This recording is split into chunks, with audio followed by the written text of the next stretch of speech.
말과 삶과 자유 3. 황순원.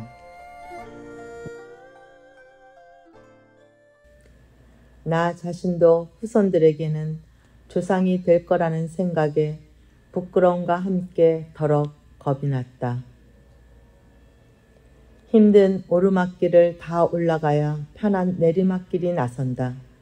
그런데 이 내리막길이 오르막길보다 편하다고 멋모르고 한눈 팔다가는 뜻밖의 실수로 몸을 다치기 쉽다. 된장찌개를 먹으면서 고향 토담 냄새를 느끼는 것은 비단 나 혼자만의 입맛은 아니니라. 이남에는 명두점이라는 게 있다. 마마를 앓다가 죽은 어린 계집아이의 왼손 새끼손가락을 잘라 몸에 짓num으로써 그 귀신이 집힌 무당의 점을 말한다. 이 명두 중에는 남의 어린 계집아이를 훔쳐다가 다락 같은 데 가둬놓고 이쪽이 밥 먹는 걸 보게 하면서 애타게 굶겨 죽인 후 왼손 새끼손가락을 잘라 몸에 짓num으로써 그 귀신이 집히기도 한단다. 병으로 죽은 애의 손가락을 자르는 것도 못한데 산 어린 것을 그처럼 잔인하게 죽이다니. 그런데 이 명두점이 아주 용하다고 한다. 큰 아이가 아니고 어린애 귀신이어서 거짓말을 안 하기 때문이란다. 이 명두점 같은 것이 평안도에도 있다. 세태니 점이라고 한다. 남의 어린애를 훔쳐다가 큰 항아리 속에 넣어 굶겨 죽인 후 왼손 새끼손가락을 잘라 몸에 짓num으로써 그 귀신이 집힌 무당의 점을 말한다. 굶길 뿐 아니라 참대침으로 찌르기까지 해서 죽이기도 한단다. 이처럼 잔혹할 수가. 그런데 이 세테니점도 참 용하다고 했다. 어려서 나는 이 세테니 귀신 이야기를 몹시 무서워했다.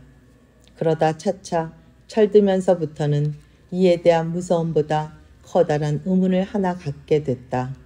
그것은 우리나라 사람들이 지니고 있는 관념에 대해서였다.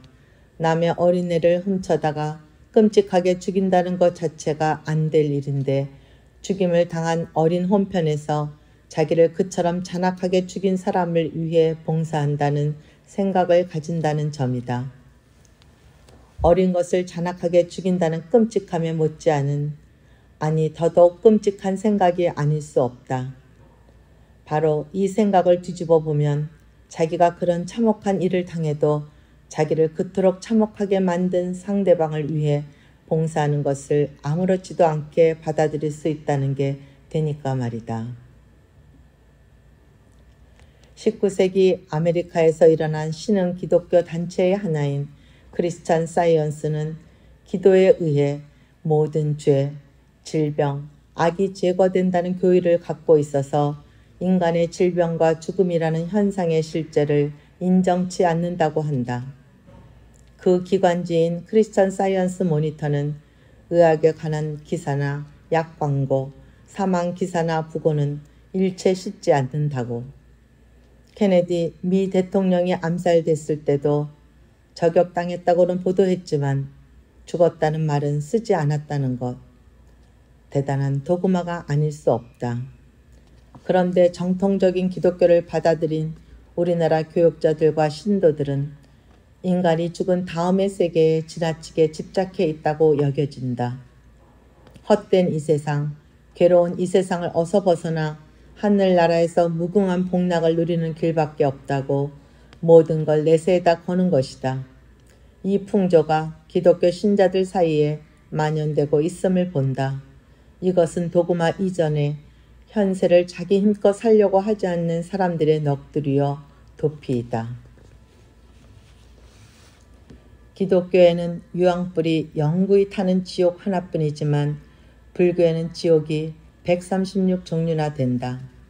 그 속에 8열 지옥이라고 해서 8가지의 뜨거운 지옥이 있어 형기가 짧고 형벌이 덜한 지옥으로부터 형기가 길고 형벌이 심한 지옥 애로의 차례는 등활지옥, 흑승지옥, 중합지옥, 규한지옥, 대교환지옥, 초열지옥, 대초열지옥, 아비지옥으로 돼 있다. 이 중 제일 헐한 등활지옥에 떨어져도 뜨거운 불길로 말미암아 견딜 수 없는 고통을 겪는 것은 말할 것도 없고, 손톱과 이빨이 뽑히는 데다 옥졸이 몽둥이로 치고 칼로 찌르는 등의 갖은 형벌을 받게 되는데 그 형기가 500년이란다. 이 500년이 보통 500년이 아니고 인간 세계의 900만 년이 지옥의 하루 낮밤에 해당된단다. 따라서 이 지옥의 형기는 900만 년 곱하기 360 곱하기 500인 1조 6200억 년이 되는 것이다. 천주교에는 신교에 없는 연옥이라는 게 있다. 지옥 옆에 위치한 걸로 돼 있다. 임종 때 천주로부터 의인의 인정을 받지 못한, 그러나 큰 죄 아닌 작은 죄를 지은 영혼이 천국에 들어가기 전 깨끗이 정화를 받는 곳이다. 그곳은 바다처럼 넓고 심연처럼 깊고 사막처럼 쓸쓸하고 빛이 없어 어둡고, 그리고 지옥보다는 덜하지만 불옷에 감싸여 있어야 하는 대단히 고통스러운 장소이다.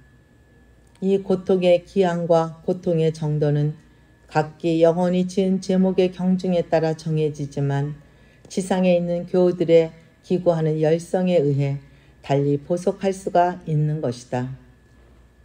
단테는 신곡에다 연옥에서 겪어야 하는 제목의 가지수와 그것의 단계를 밑으로부터 위로 올라가는 식으로 한 오만, 질투, 분노, 나태, 탐욕, 미식, 사음 등의 7가지로 나눠놓고 있다. 내 사돈 쪽에 여고때 악성 뇌종양으로 타계한 소녀가 있었다. 겨울 개나리의 소재는 거기서 가져왔다. 나는 이 작품에서 악성 뇌종양 환자인 영희와 간호보조원인 아줌마의 만남을 통해 지옥은 아니지만 일종의 연옥과 같은 고통스러운 시련을 치르고서 얻었을 혼의 결합을 담으려 했다. 잠깐 보이다가 없어지는 안개보다도 못한 이 인간 세계에서나마. 나는 무슨 어려운 일을 당하면 가끔 웃으면서 엄숙한 것을 얘기하라는 니체의 말과 금식할 때에 너희는 외식하는 자들과 같이 슬픈 기색을 내지 말라. 저희는 금식하는 것을 사람에게 보이려고 얼굴을 흉하게 하느니라 한 예수의 말을 떠올리곤 한다. 시골서 어른들은 담배가 떨어지면 호박잎을 대신 피웠다. 애들도 어른들 몰래 장난삼아 담배를 피울 때는 호박잎을 사용했다. 이렇게 호박잎이 담배 대신 몫을 했다는 것이 얼마나 다양한 일인지 모른다. 만약 호박잎이 아니고 대마잎이 담배 대신 몫을 했다면 어쩔 뻔했는가. 생각만 해도 아찔하다. 농촌에서는 밭에 대마를 심기도 하고 야생으로 도단하기도 하여 대마란 흔해 빠진 식물이었다. 누구든 대마잎을 피울 수 있는 가능성이 얼마든지 있었다. 그래서 대마잎을 맛보고 너도 나도 마리화나 중독자가 됐다면 우리 민족은 오늘날의 민족으로 남아있지 못했을 것이다. 그러고 보니 이런 화를 면할 수 있는 민족이기도 한가 보다. 이 행운이 길이 지속되기를.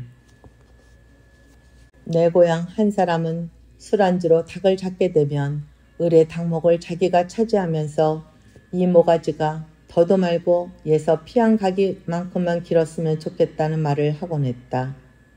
고향에서 평양까지는 40리였다. 뭐 그렇게 닭목이 맛있을까 하고 우리는 웃곤 했다. 요즘 들은 얘기인데 한 노파가 미국 이민간 딸네 집에를 갔단다. 딸이 닭고기를 어머니한테 대접하게 된 자리에서다. 닭의 다른 부위는 식구들에게 주고 어머니한테는 닭머리와 발을 드렸다. 그러자 노파는 고개를 푹 떨어뜨렸다. 딸이 어머니더러 갑자기 어디가 편찮으시냐고 했다. 어머니가 조용히 고개를 좌우로 저었다. 그럼 얼른 드세요. 보통은 팔지도 않는 걸 특별히 부탁해서 구해온 거예요. 늘 어머니는 이걸 좋아하셨잖아요. 지난날 노파는 자식들 기를 때 자신은 언제나 닭머리와 발만 먹으면서 이게 제일 맛있다고 하곤 했던 것이다. 얘기는 다르지만 고향 그 사람도 닭목을 좋아하는 듯 했지만 혹 다른 사람들을 위해 그랬던 건 아닌지 모르겠다. 나는 어려서부터 탐정 소설을 꽤 즐겨 읽어왔다. 이로 인해 수리에 어두운 내 머리가 다소나마 개발됐다면 이야말로 꼭 먹고 알 먹고가 아닌가 싶다. 그런데 실상은 어떠한지. 비슷한 말들. 예술은 권력과 손잡음과 동시에 사멸한다. 예술은 권력을 얻음과 동시에 사멸한다. 예술은 권력의 영합함과 동시에 사멸한다. 작가는 자기가 몸담고 있는 현실에 만족하지 않는다. 설사 어떤 이상향에 출연한다 해도 작가는 거기에 만족하지 않을 것이다. 이것은 작가의 영원한 괴롭고도 자랑스러운 숙명이다. 문장의 함축은 생략에서가 아니라 비약에서 온다. 생략한 자리는 비어있지만 비약은 여러 가지 말로 채워지는 법이다. 앞만 봐도 남편은 아내보다 약하다.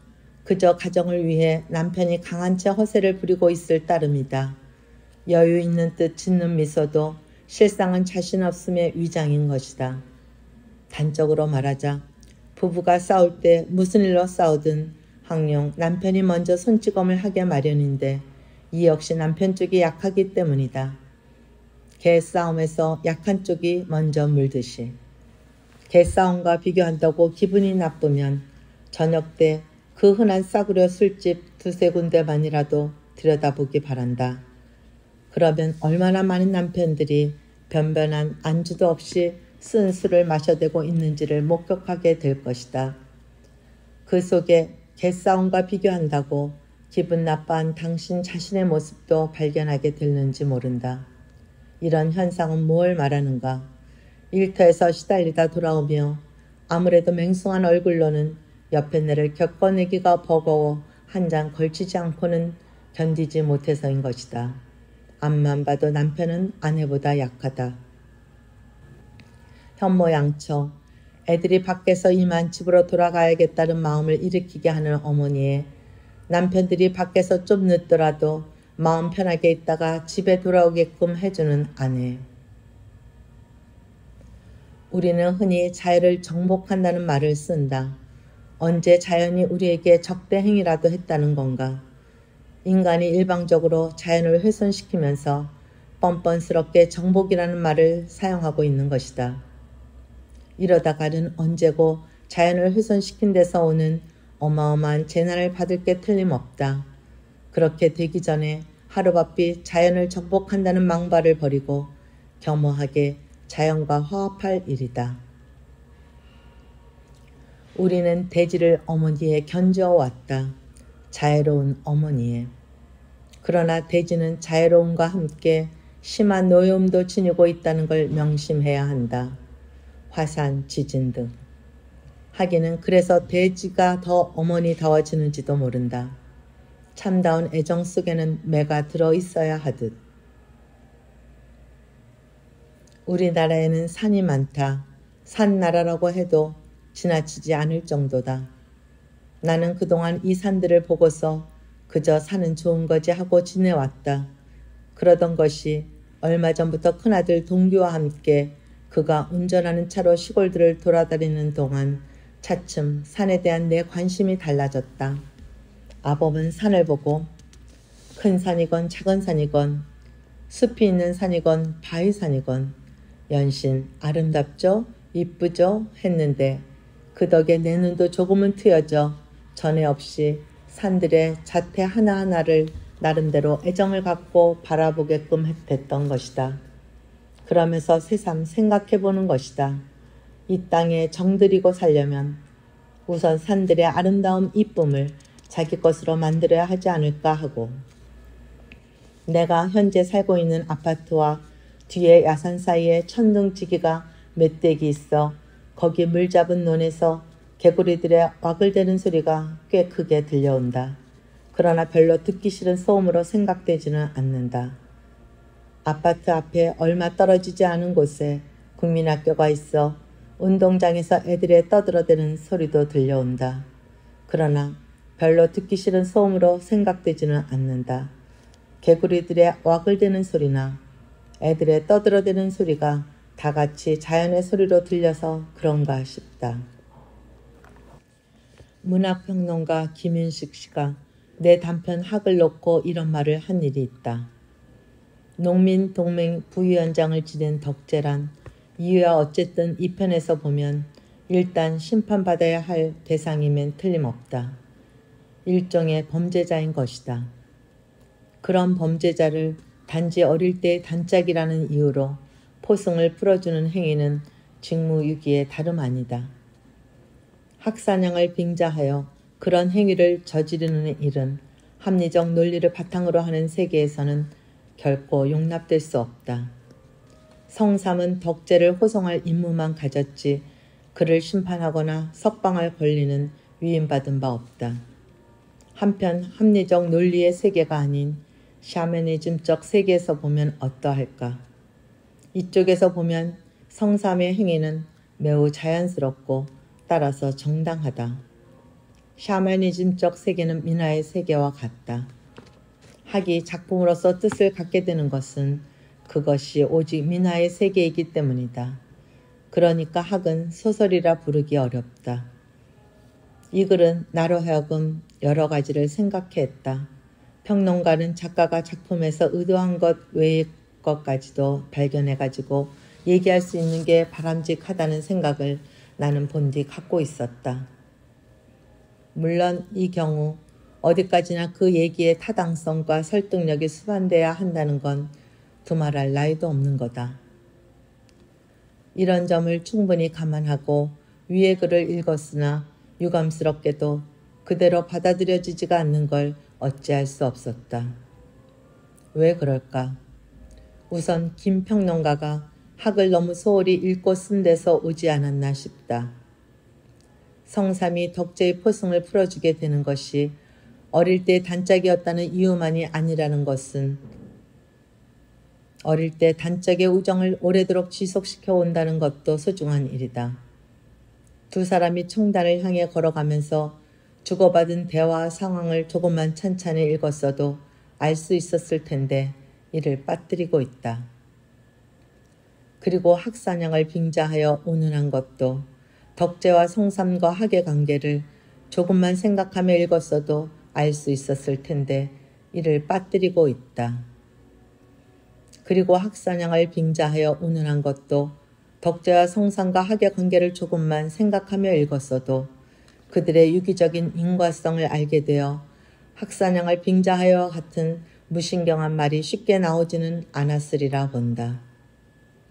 게다가 난데없는 샤머니즘을 끄집어내고 민화라는 것을 내세우기에 급급한 나머지 학을 비롯한 몇몇 내 작품을 마구 혹사시키고 있는데 이래도 되는 건지 모르겠다. 그러나 여기서 그런 걸 일일이 따질 마음은 없고 그저 소설의 세계란 어떠한 건가를 이참에 한번 생각해 보기로 한다. 그러기 위해 좀 번거롭더라도 까미의 단편 손님의 한 대목을 여기 옮길까 한다. 이 작품을 나는 학을 쓴 지 6, 7년 뒤에 읽었는데 그때 퍽 인상 깊었던 기억과 함께 학의 어떤 면하고 연상되는 점이 있었다는 기억이 남아있어 이 기회에 뒤적이게 된 것이다. 다류는 두 방향을 살폈다. 지평선이 보이는 하늘밖엔 없었고 사람이라고는 없었다. 그는 아라빈에게로 돌아섰다. 아라빈은 어리벙벙해서 다류를 보고 있었다. 다류는 그에게 꾸러미를 내밀었다. 받아도 대추하고 빵하고 사탕이야. 이틀은 견딜 것세. 자, 여기 1,000프랑도 있어. 아라빈은 꾸러미와 돈을 받았다.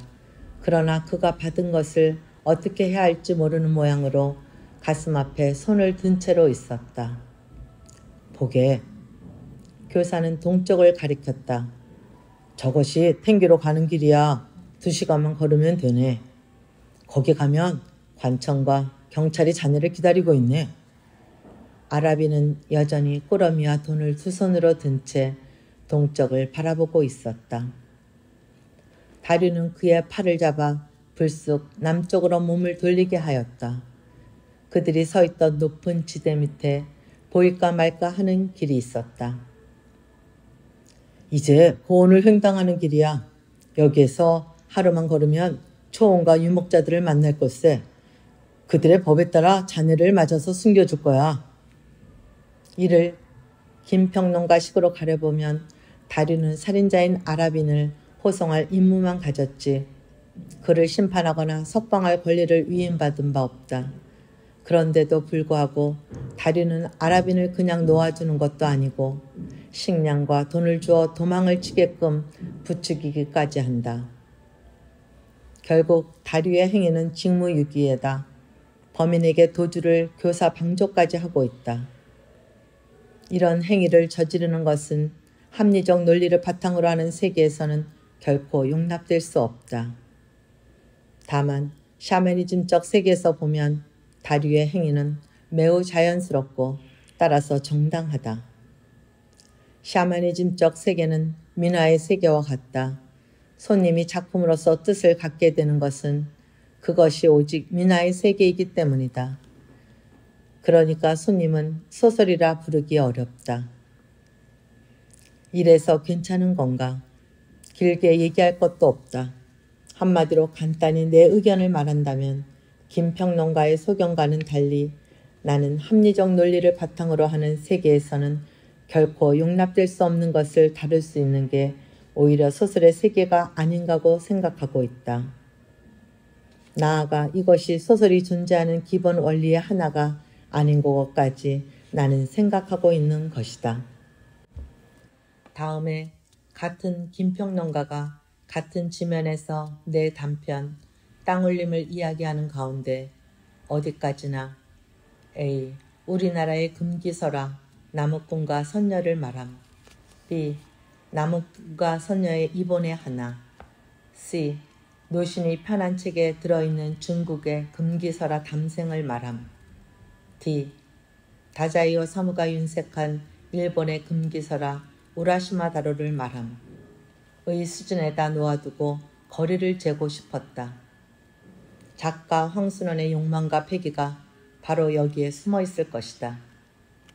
그 욕망은 황순원 자신이 시의 노신 또는 중국, 뒤에 다자이오 사무 또는 일본과 겨누고 또 그것을 능가할 수 있는 방법의 모색이란 점에서 찾을 수 있다. 시나 뒤를 비판하거나 칭찬함으로써 작가는 자기의 위치를 시나 뒤에로 올려놓거나 나란히 해둘 수가 있을 것이다. 뿐만 아니라 A, B를 둘러싸고 있는 윤리적 감각을 이끌어내고 그것을 비판함으로써 우리나라의 것조차 넘어서고자 했다고 볼 수 있다. 이것은 노대가의 대단한 작가적 패기라 할 만하다. 작가는 다만 시의 노신 및 중국 민담에만 그 인간스러움을 인정함으로써 스스로를 노신급에 견줄 수조차 있다는 인상을 독자에게 던져주고 있다고 하고 있다. 이 글을 읽으면서 나는 어안이 벙벙할 밖에 없었다. 대체 내가 언제 우리나라의 것 금기설화조차 넘어서려고 했다는 건지, 설사 비판했다고 해서 넘어서고자 한 게 되는지, 그리고 내가 노신의 무엇과 견주려고 했다는 건지, 김평론가의 억측의 형방을 도저히 가늠할 길이 없었던 것이다.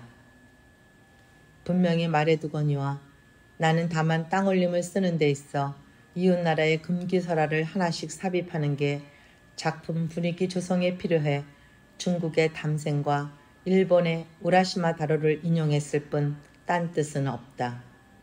이래도 부족하다면 노신에 관한 얘기를 좀 해야 할 것 같다. 알다시피 노신은 중국 현대문학의 아버지라 일컬음을 받는 뛰어난 작가이다. 나도 그의 몇 작품에서 감명을 받은 일이 있다. 그런 노신과 나와의 땅올림 속에서의 만남은 그가 엮은 책에 들어있는 담생이라는 금기설화를 내가 인용했다는 것 외에 더 없다.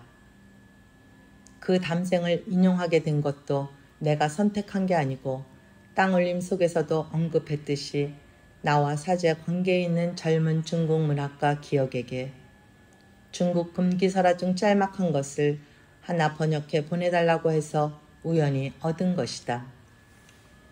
이 설화가 4세기 말엽에서 6세기 전반에 걸친 위나라 때의 이야기라는 것과 이 설화가 들어있는 노신의 엮은책 이름이 고소설 구침이라는 것은 번역한 원고를 보내면서 써보낸 기억의 편지글 에서 알았다.